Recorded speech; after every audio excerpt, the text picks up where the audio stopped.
Hello and welcome to the Commander's Quarters. I'm your host Mitch, glad to have you here. Here at the Commander's Quarters, we're all about Commander on a budget. Today we have an episode of Shiny New Quarters. On episodes like these, I'm going to take you through my favorite budget cards that are coming out in an upcoming set. In order for a card to be considered for one of these episodes, it has to be under $1.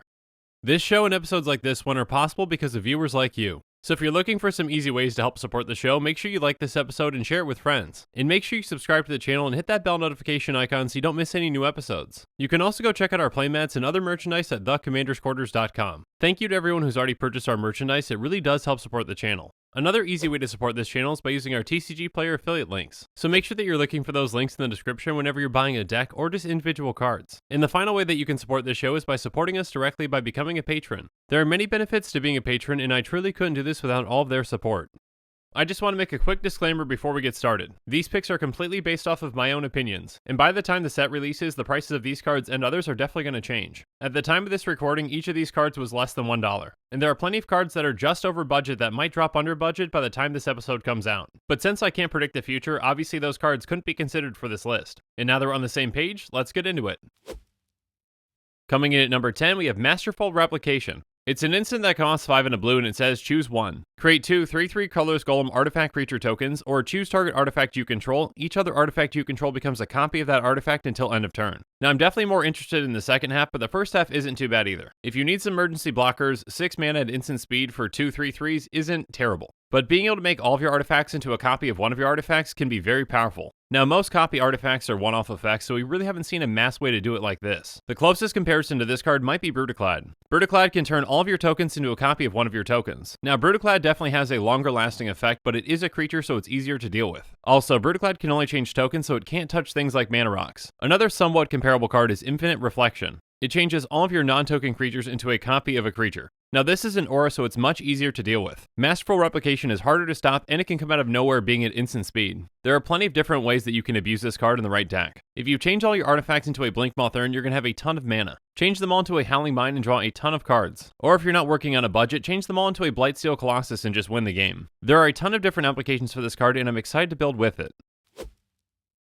Coming in at number 9, we have Mulder Reclamation. It's an enchantment that costs 3 black-green, and it says, whenever a creature you control dies, you gain 1 life and draw a card. There are plenty of Golgari decks out there that are looking to sacrifice creatures. As an enchantment, this is a very resilient card that can gain you a ton of value throughout the game. Not only will it keep you alive, but it's an engine that will keep you going. The best part about this card, though, is that it doesn't say non-token. For the most part, most of these effects do not count token creatures, and the ones that do definitely have downsides to them. Fecundity may cost 2 less, but there's definitely a downside to it. Not only does it benefit you, but it also benefits your opponents. And in most situations, the last thing that you want is your opponents drawing cards. And then Dark Prophecy is only going to benefit you, but it also punishes you for it too. Whenever one of your creatures dies, you draw a card and lose 1 life. And although it does cost 2 less than Mulder Reclamation, it does have a very restrictive casting cost. I can definitely see Mulder Reclamation fitting right into an aristocrat-style strategy. It may be costlier than some comparable effects, but it definitely has more upside.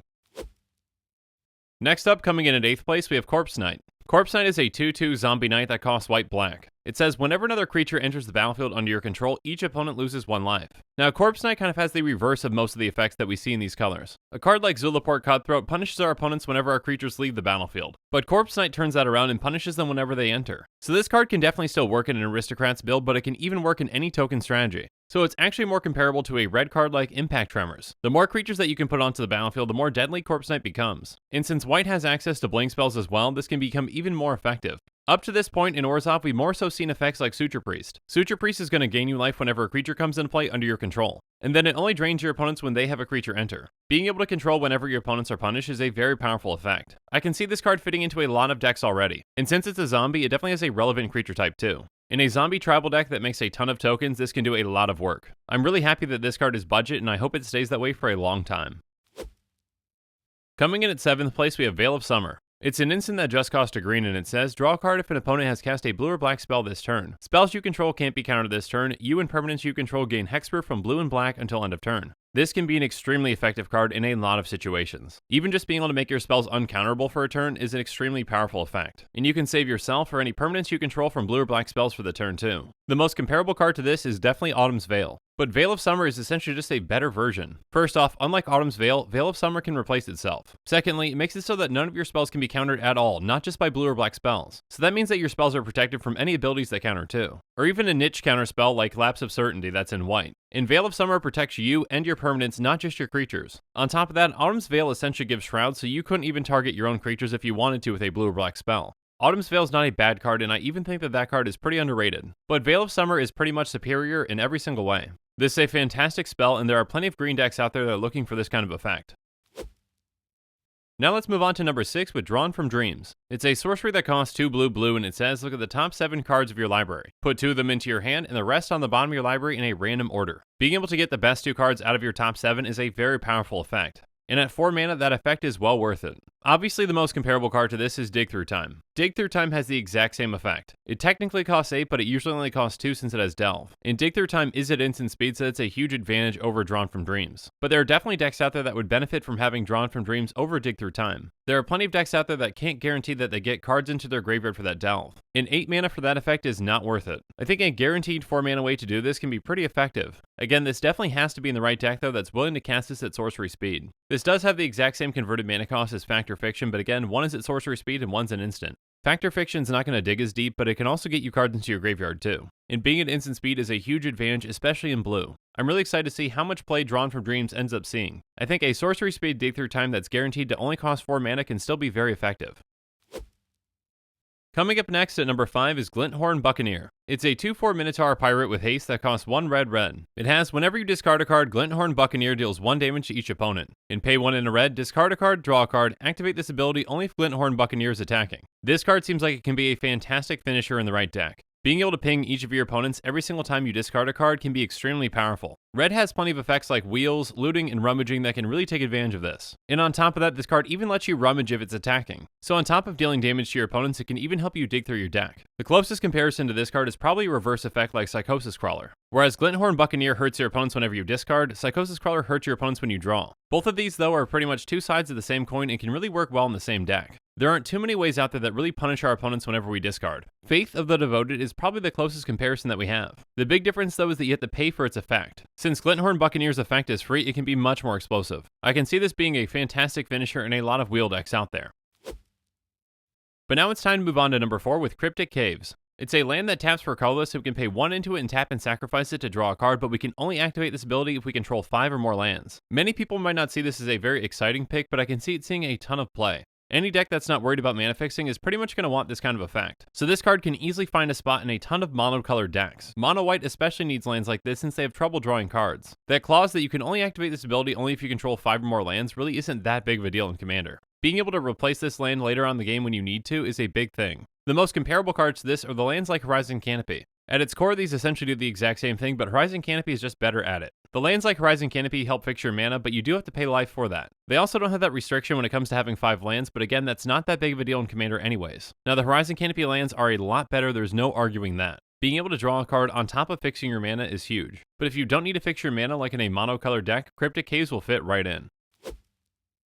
Now let's move into our top 3, starting off with Season of Growth. It's an enchantment for 1 in a green that says, whenever a creature enters the battlefield under your control, scry 1, and whenever you cast a spell that targets a creature you control, draw a card. Much like Mulder Reclamation, the best part about this card is that it doesn't mention non-token creatures. So anytime we have a creature enter the battlefield, including tokens, we get to scry 1. And while scrying isn't card advantage, it is card selection. And on top of that, this card even has card advantage built into it. Being able to draw a card anytime you cast a spell that targets a creature you control can be huge. That's an extremely powerful effect in the right deck. In an Enchantress deck built around auras, you're going to be drawing a ton of cards. For just 2 mana, this enchantment has 2 effects that can be extremely relevant in a lot of decks. A comparable card to this might be Elemental Bond. Like Season of Growth, this can even benefit you when a token creature enters the battlefield too. But there is the restriction that that creature has to have power 3 or greater. And there are plenty of fantastic ways to create smaller tokens out there in green. Another somewhat comparable card is Shaper's Sanctuary, but this only benefits you whenever your opponents target your creatures with spells. Season of Growth is definitely more abusable since the effect is under your control. But now it's time to move on to number 2 with Flood of Tears. Flood of Tears is a sorcery that costs 4 blue. It says return all non-land permanents to their owner's hands. If you return 4 or more non-token permanents you control this way, you may put a permanent card from your hand onto the battlefield. This card seems like it can be easily broken in the right deck. There are plenty of decks out there that want their own permanents bounced back to them anyways. And with this, you even come out ahead of all of your opponents. And that permanent that you're going to put into play doesn't even have to be something that was already in play. So this is essentially a board wipe that allows you to cheat on mana cost. This can easily be something that sets you up to win the game. If you cheat in something like Omniscience, you pretty much have the game taken over at that point. Perhaps the most comparable card to this is Crush of Tentacles. That's also a board wipe that can leave you with something else, and in that case it's an 8/8 octopus. But there are a ton of permanents in Magic that are much more impactful than that. Essentially, Flood of Tears is a board wipe that can also be a one-sided show and tell. I really hope that this card stays budget because I think it'd be a lot of fun to play in some decks. And finally, coming in at number 1 is Manifold Key. Manifold Key is an artifact that costs 1. It has pay 1 and tap it to untap another target artifact, and pay 3 and tap it, target creature can't be blocked this turn. This card has 2 extremely relevant effects for a lot of decks, and it costs next to nothing to get out at just 1 mana. Its closest comparison is definitely Voltaic Key, which sees a decent amount of play. Being able to untap an artifact for just 1 mana is huge. There are plenty of artifacts out there with very powerful activated abilities that require them to tap. Being able to untap them for just 1 mana to use them again is a huge effect. Also, Manifold Key is basically a mana rock once there's a Sisay's Ring or a Dreamstone Hedron in play. With Sisay's Ring, this essentially taps for 1, and Dreamstone Hedron it taps for 2. So in the right deck, this can essentially become another Soul Ring. It could even basically give any artifact creature vigilance too. And its second ability is also very relevant too. It's essentially a Rogue's Passage activation for 1 less mana. Now, Rogue's Passage is a land, so it's much easier for people to justify including in decks. But there are definitely decks out there that are looking to make creatures unblockable. And the fact that Manifold Key has an extremely low cost, it can be useful in a ton of different situations, it's going to be worth it. With all the different applications for this card, I really hope that Manifold Key stays budget for a long time. And with that, our show is coming to a close, but I really want to hear about your thoughts on these picks, so why don't you let me know in the comments below. And make sure that you're following us on social media for more updates and sneak peeks on future episodes. Links to our social media accounts can be found in the description. Also in the description below is a link to the Commander's Quarters Patreon page, and I just want to say a quick thank you to the patrons who have subscribed so far.